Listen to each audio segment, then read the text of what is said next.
sentiment in the residential property sector is improving. So this is a combination of house price expectations and yields. Generally the strength areas are in New South Wales and South Australia, less so in Victoria, but overall what you'd say is an improving market. I think one of the things that people are going to take notice of is the rise of foreign purchases in the market, particularly in the apartment market or the new market. There we're approaching 1 in 7, or around about 15%, with very high levels, around 25% for example in Queensland.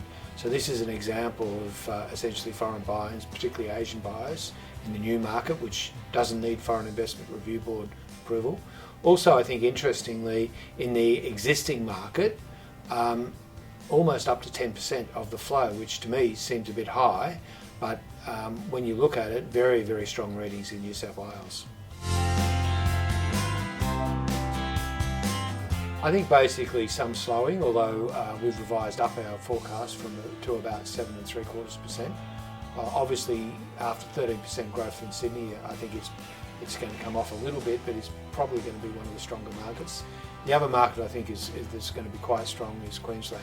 All the things that we're seeing in the survey is that Queensland's coming back, not just from foreigners, but also from the locals. What we're seeing is that's essentially where the foreigners are coming in, because that allows them essentially not to have to go to Foreign Investment Review Board.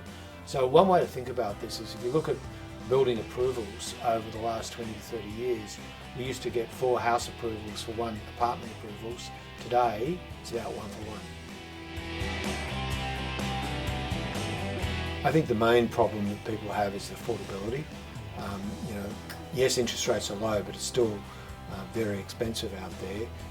And so in a lot of ways, I think people are also a little bit nervous about whether now is a great time, because as unemployment goes up, that makes people a little bit wary about committing.